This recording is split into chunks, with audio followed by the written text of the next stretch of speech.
to Nothing to Say, the Fans Podcast. This is episode 134. Joining us today is somebody who's probably has the record of being on the show the most. Our friend Ben Welker. Ben, thanks for coming on, man.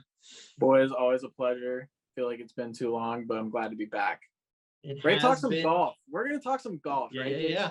Right, Sam? Absolutely. Oh, absolutely. Yeah. It has been a while. I know we had talked about doing something at the end of the season for the Kings, and that honestly, more than anything, just didn't feel necessary. I think.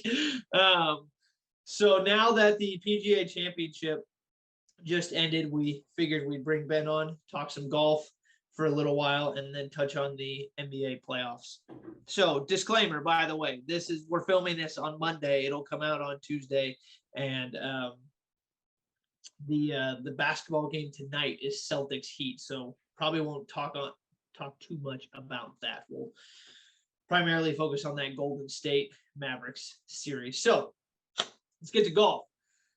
So PGA Championship concluded this weekend. Justin Thomas won the tournament. And Sam, I know that you spent a pretty good chunk of the weekend watching this. Can you give me some quick thoughts on what your biggest takeaways were? Yeah, Southern Hills seemed like it was playing really tough over in Tulsa, Oklahoma. Not a lot of big names in that leaderboard heading into Sunday, but still put on a good show with Justin Thomas and Zalatoris getting into a playoff. So Ben, I know that you kind of caught the back half of this tournament, right? Yeah, I was able to watch a majority of Sunday afternoon. So I was able to watch the ending basically and leading up to it. One of the questions that I have for you is actually something that Sam and I had talked about on our last episode. We got into talking about the PGA Tour, and the question that we had brought up was if Tiger Woods and Phil Mickelson are 1-2 in terms of like the face of golf right now, right? Mm-hmm. Who realistically is number 3? And the reason why I bring that up is because the guy who we sort of settled on was Rory. And at the beginning of this tournament, he kind of got off to a blazing start, fell off, and then had a phenomenal last round, kind of the same sort of trend that he's been following for a while. So in your mind, who is number 3? Is it Rory or is it somebody like Justin Thomas? I would say you guys are right in the sense that Rory, like there's only one needle in golf. There's only one guy that moves the needle in golf, and that's Tiger, right? Like when he showed up for the Masters, like that was all anyone could talk about in the sporting world, right? But yeah, I think Rory is that clear-cut number 3. I think truly, like if you want to get hardo about it, like probably Jordan Spieth is your probably clear-cut number 4, even 3. But yeah, I mean, like JT is a guy that moves the needle. He's an interesting character. He's someone that I feel like is kind of relatable in the sense that like just like how he talks, and he just kind of seems like a normal dude out there, but he's obviously not. He's won 15 times on the PGA Tour. He's won 2 PGA championships. But he's just like a fun kind of like, 29-year-old that's grown up as a professional. So everyone kind of knows who he is. So seeing JT win this week was kind of, for me, like reassuring in the sense that he's a stud, because he's kind of fallen flat in terms of majors in the last like 4 years. He hasn't really been competitive since he won his first PGA. So I think for him and just like the golfing world, it's good to kind of have him back playing his best golf at the biggest events. So yeah, I think definitely JT winning puts him in the top 5 world golf rankings after winning this last weekend. But yeah, he definitely is someone that will move the needle for a casual golf fan. So and then the other question that I had for you, Sam, I know you probably have a few, but the other question that I had for you is, I feel like recently with these big tournaments, there have been so many different guys who have won. It's been somebody one week, somebody another week, and then just so on and so forth. But it hasn't been somebody who's won like 3, 4, 5, 6 in a row, which I know is hard to do anyway. But do you think that is good for golf? Because you just said that Tiger's the guy who moves the needle, Right. but then at the same time, if you look at other sports like the NBA, I feel like it's always almost more fun when there's different teams that end up being involved at the end and different teams that are winning. So is it sort of the same, you think, with golf, or is it really just Tiger right now? Well, I mean, like, golf is in such a unique spot because since Phil won the PGA last year, which is kind of crazy to think about it, JT is the oldest major winner since that. So in the last 4 majors, you've had 3 guys that are younger than JT win majors, which is incredible, I think, for the game of golf. But the problem with golf is that you've got 250 guys that have their PGA Tour cards, right? It's a lot of humans to keep track of. And like Amito Pereira is a stud. Like, he is like a legitimate, like, young, like, international stud, but no one knows who he is because it's so hard to keep track of 250 guys on the PGA Tour, right? And I think the PGA Tour needs to do a lot of like restructuring in terms of like being able to, like, every week or every couple of weeks to be able to watch a golf tournament and be like, oh, yep, I see Justin Thomas, I see Jordan Spieth, I see Xander Schauffele, I see Brooks Koepka, I see John Rahm. I'm not having to necessarily like weed through everything else and figure out who these guys are. Or like even like a Scotty Scheffler. Like, Scotty Scheffler has been on a major heater, right? Like, no one knew who Scotty Scheffler was like 3 years ago, you know? I don't know. I think golf is in a very unique spot. Like, Tiger Woods made golf this popular, but you're never gonna get another Tiger Woods in golf. But you still have a lot of young superstars, and the game is in a really good place with how competitive it is. Right. Sam, I know you had a couple questions for Ben. Yeah, I think jumping off of that point, I think it's pretty universally regarded that the PGA Championship is the least interesting, least captivating major on the PGA major schedule. After putting a lot of attention into this tournament this last weekend, it almost makes me think that they could almost do away with it as a major. Really? Yeah. Well, and I think while you were talking to it, just made me think of, what if the PGA shortened the season to where the majors were a little closer together, and it didn't seem like there's like a clear definition of what the golf season is, because right now there really isn't. There's it's no just, definition. Yeah. You don't know when it ends. It's just players take breaks and then they continue to go on. If you were to take away the PGA and make it just a major tournament like the Players Championship or something like that, that it's not considered a major, and you're able to shorten those other ones to where the Masters, the Open, the US Open are a little closer together, it maybe allows for guys to take a break, get their games right, and we get bigger names. Because that's what I feel like right now is the problem with golf. You got guys like Dustin Johnson, Brooks Koepka that are kind of playing the worst golf they've played in a couple of years, and that's kind of hurting the game. What do you think of that idea? Yeah, this is like I mean, I know we're trying to keep it short, but this could be like a whole like 4-pod series if you wanted me to go crazy about like how insanely structured, like horribly structured the PGA Tour is, and like how it's really bad for superstars. But anyways, getting back to the PGA. So the PGA Championship as a major is not run by the PGA Tour. So there are 2 different entities. There's the Professional Golf Association, like if you go to like your local golf course, they've got a pro. So they're part of that PGA. And then there's the PGA Tour. Does that make sense? So the PGA Tour is not putting on the majors or this major, for example, even though they have the same name. I forget who said this. It was a former player, but basically he said there's like 52 events that are for money, and then there are 4 that are for legacy, right? So what we're talking about, like the PGA Tour is basically just a cash grab. Like, go out there Thursday through Friday, try to shoot as low as a number as you can, and no one's going to remember who won like the Memorial tournament from 4 years ago. But like, you're going to win like $2 million. Like, cool. It's just a, money grab. But yeah, I mean, like, the majors this week kind of showed me like how much the majors are different than the PGA Tour, because like you have to, like, these guys had to hit golf shots. Like, this was a hard golf course. There were conditions. Like, there's this new thing called like the TrackMan golfer, if that makes sense, like a Colin Morikawa who like wins, but like, or like a Patrick Cantlay who doesn't win majors but wins like PGA Tour events where the conditions are like not up. It's not a hard golf course. Like, you just go out and shoot a low number.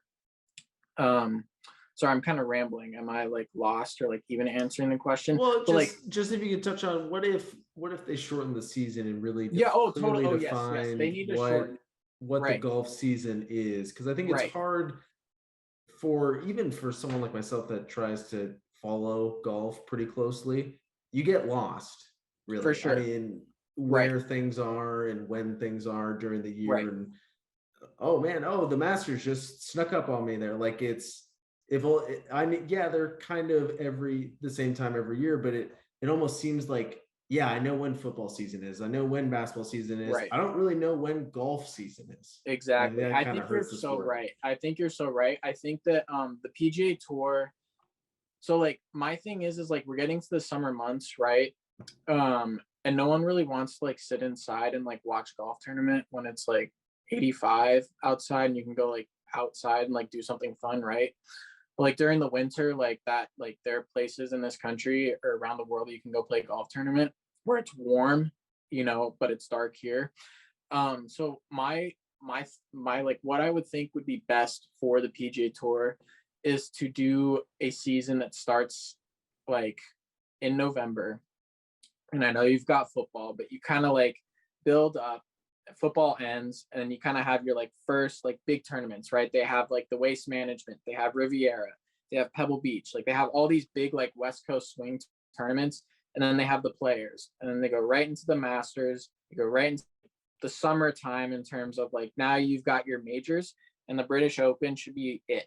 British Open happened, season over. Now it's like kind of middle of summer. You've got football coming up. You've got basketballs, obviously, and you've got baseball, but like, again, like you're done. Like no one has to follow golf for a couple of months, right? And like, I think that would then give more like oomph to that's bad, but like more like juice to these majors in the sense that like there's the Masters and maybe there's like one PGA Tour event, and then there's the PGA Championship, and then there's maybe one PGA Tour event, and then there's the US Open, and then it's like one PGA Tour event, and then you've got the British Open, and you're done, right? Well, okay, so realistically, how many events would they need during the season to call it a full season? They play every week, and basically every week. So that's what, like 56, 56 weeks in a year? 56. I'm gonna say I'm probably wrong. So if I say 50, there are 56 weeks in the year. They play 52, right? So they play they don't play 4 weeks, which weeks? The major weeks. Okay, but they may play that much, but there's only like a couple significant events, like right? Exactly. Big ones, so they probably that's really what I'm saying. Right. How many of those realistically would take place throughout an entire season? Like 20, 20. Okay. 20 plus the majors. So 24. I know you had said that maybe start the season in November. But as somebody who's sitting here, like I would watch golf if it was on and I like knew when it was on. But if it's on during football season, I'm not watching it. So and even with basketball, I feel like if golf really wanted to, I think you'd have 2 windows. I actually disagree. I don't think November would be the time to do it. When football ends in February and then it's basketball from February to June, I feel like you can either start it then, and then that way you can be in conjunction with basketball, because basketball takes place on all of these different days. And, with football, it's like it's just Sunday. And with golf, you'd have Thursday, Friday, Saturday, Sunday. So you'd run into Thursday night football and all of Sunday football. But if you started it in February, then you wouldn't have that every weekend competing it with football. And then you could have it run through June, and then it could take you up to the beginning of football season. And that can be when golf is on. So Right. I feel like agree. that'd be a significant amount of time. Then that way they wouldn't have to compete against what draws the most people, which would be I football. agree. I agree, Jason, with that. It's just how the tours run. So it's based off the sponsors, and it's based off of how many people you get on the grounds to watch. And like, if I said, okay, there's a golf tournament, the Masters is held in July in Augusta, Georgia. And I said, go sweat your ass off. Again, it's the Masters, but like, or any PGA Tour event, right? Like golf is there's not very many places you can play golf in the summer where it's comfortable for people to want to go, if that makes sense. Like that's like, this is like getting into like the business side of the PGA Tour. Like I think you're right in the sense that like golf, I mean, like this is based off the fact golf will never compete with any other major sports like basketball, football. Like that's like just fact, right? What I'm saying is like you just kind of like start building it up. I don't think you need to play in the summer. Like no one really truly, if I said like, hey, there's a golf tournament in Sacramento that we can go walk around for 8 hours in June and July, like that doesn't sound very intriguing. And I'm a golf fan. Like that sounds like a long day of just sweating and like not really being that you know what I mean? Like even in Tulsa this week, right? So like golf is in such a tough spot where they need to shorten the season. I don't think they need to play 4 days. I think even during football season, like do a Monday through Wednesday. Who cares, right? Like I want to come home and maybe flip on golf for a couple of hours. Like why can't there be a Monday through Wednesday tournament? You know, like I understand then like you won't have people out maybe watching the tournament, but like you can still kind of like play around with the schedule. Like you don't have to do Sunday finishes. You can do a Saturday finish, Thursday, Friday, Saturday, Wednesday, Thursday, Friday, Saturday. What's the difference of playing on Wednesday versus playing on a Sunday where no one's going to watch? Yeah, you know? I feel like if you were going to go up against the football, if you were going to be playing, which they already during the football season, then you'd have to do Wednesday, Thursday, Friday, Saturday. Yeah, and like they already do it, and they don't even change the schedule. Like it doesn't matter. Like I just think there needs to be less events. I think there needs to be less players in the PGA Tour. I think events should be no cut. I think events should be like 80 guys max. Like I think it should just be the best 80 players in the world. Like all the household names. There should not be like necessarily like a Mito Pereira, you know. Like I like a Will Zalatoris, but you know what I mean? Like I don't need to watch a Mito Pereira try to close out the PGA Championship. I want to watch Justin Thomas try to beat Colin Morikawa and John Rahm in a PGA Championship, you know, instead of Cameron Young and Matt Fitzpatrick and Pereira trying to beat each other out. You know, like that's not as entertaining to me. And that's not entertaining to many people that are in just the sports world. Like they'll see Dustin Johnson and be like, cool, I want to watch that. I see Phil Mickelson, cool, I want to watch that. You know, stuff like that. So to almost like combine your idea a little bit, I don't think they should shorten the like roster, so to speak, of the PGA Tour, because I feel like you want to give as many guys an opportunity to be at that high level and be at the highest level of golf. Dude, we get it. But if they had midweek tournaments for lower ranked players, I think that would be super interesting. Almost like a PGA second league, which I know the Korn Ferry Tour is sort of that thing, but then you're almost adding on to that level. And then I'd go to 30 guys, 50 guys for a tournament that you can look up and down that list and like, oh, I know all those guys on that list. You know, I've got this thing. We were talking about this at my with my golf team. We call it the death panel.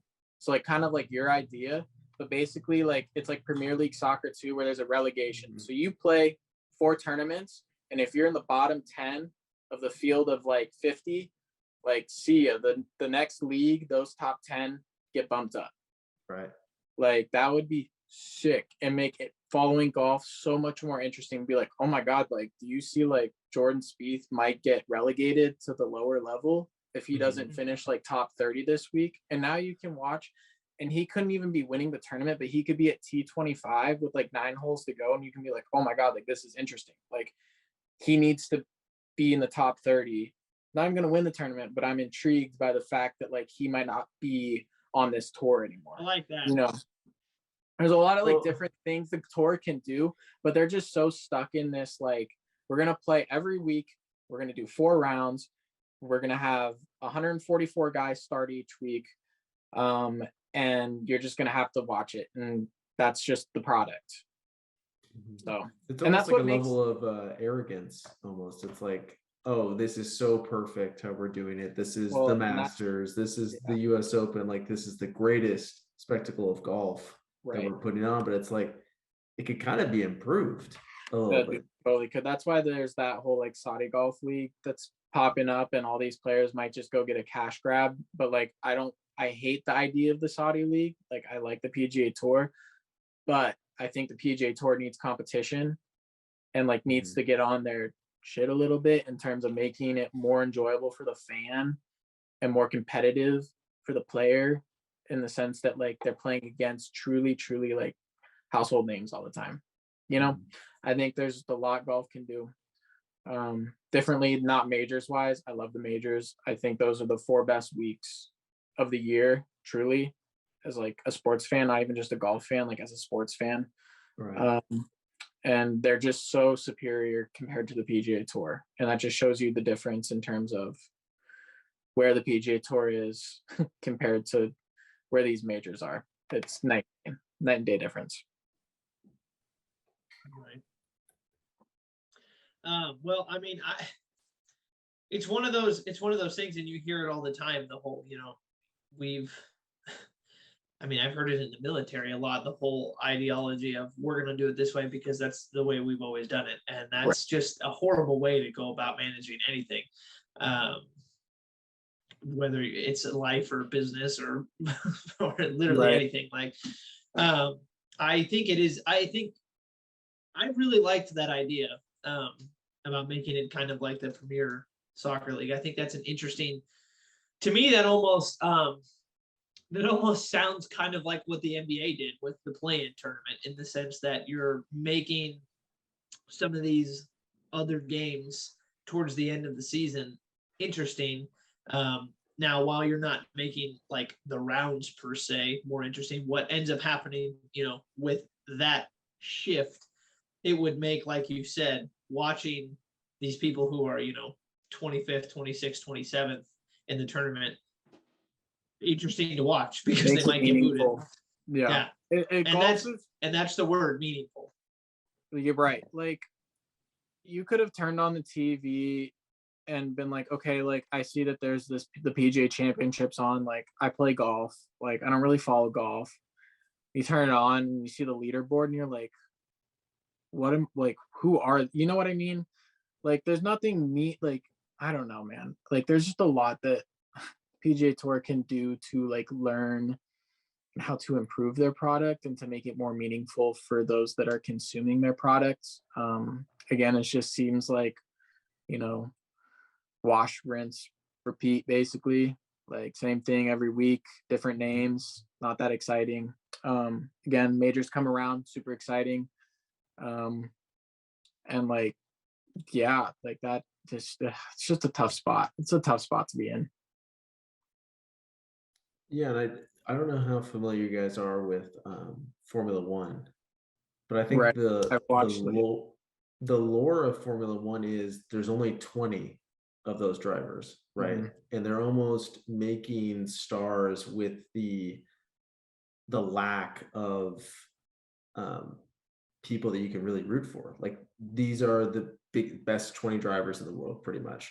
And if you were to limit the field of a tournament like that, you're automatically making stars by putting them up with the biggest names in golf, right? Like, Scottie Scheffler might be the 30th ranked player at that tournament, but because he's playing with all these huge names, it amplifies and gets a lot of views, like a lot of eyeballs onto his play, and really gives him an opportunity to raise his stock as a star within that sport. And I love what the PGA Championship does is where they just make the mega groups. They say, like, screw it. Like, we're not going to pull it out of a hat like they do in most other, they don't do it randomly. They're like, screw it. Tiger Woods, Rory McIlroy, Jordan Spieth, the 3 biggest names in golf, we're going to put them in one group. Now imagine that every week. Like, or not every week, but like 20 times a week versus 1 or 2 times a week. Well, and the thing that you're talking about there, Sam, with the Formula One thing is scarcity. And that's the thing. And that's the thing that, other leagues are having a problem with right now. Like, think of the NBA. Think about how much more interesting the regular season would be if they cut the games to like 60 games. I'm not saying that that's realistic, but it would. That's part of the reason why the NFL has such a big draw. I mean, it feels like every single week the games mean something because there's only 16 of them. So, if you lose one, that's a big deal. And it's the same thing just in the sense of who's participating. If you're in that tournament, that's a big deal. If there's like you were saying about the Formula One, if you're like one of the 20, that's huge. Same thing maybe with golf in that sense. Maybe they do. You're one of 4. Yeah, right? exactly. If you're one of 4. Yeah. If you're one of 4 major winners in a year, like, you've done something. You're pretty dang good. Yeah. You're pretty good, man. Like, you've accomplished something, right? Well, okay, so here's and we are gonna have to move on, but yeah, but with this question, what do you guys think what would be better? Would scarcity in terms of shortening the season be better, or would scarcity in terms of who gets to participate in the tournaments be more entertaining? I'd propose both. I would do both, but if you're gonna make me choose one, I would say participants, man. Yeah, so I want people to care about your sport. Like, no one cares about Buddy Hield. Everyone cares about 7 right? I don't know how Buddy Hield got into this conversation. No, but that's what I'm saying though. Is like no one like no one's gonna watch the Indiana Pacers or Sacramento Kings. They're gonna watch the fucking Warriors play the Lakers. Like, that's just the case. Like, no one cares about whatever group Mito Pereira was in at the start of the week. Everyone cares throwing about Mito under the bus, dude. But that's true. Like, you're throwing him literally like a rag doll. But like 3 days ago, if I said Mito Pereira, you would have said what? Not professional. I said who? I said, yeah, exactly. I literally, when I saw that he was winning and he played phenomenal, I was like, who is that? Then you're like, okay, we need a horse to catch up because this is not.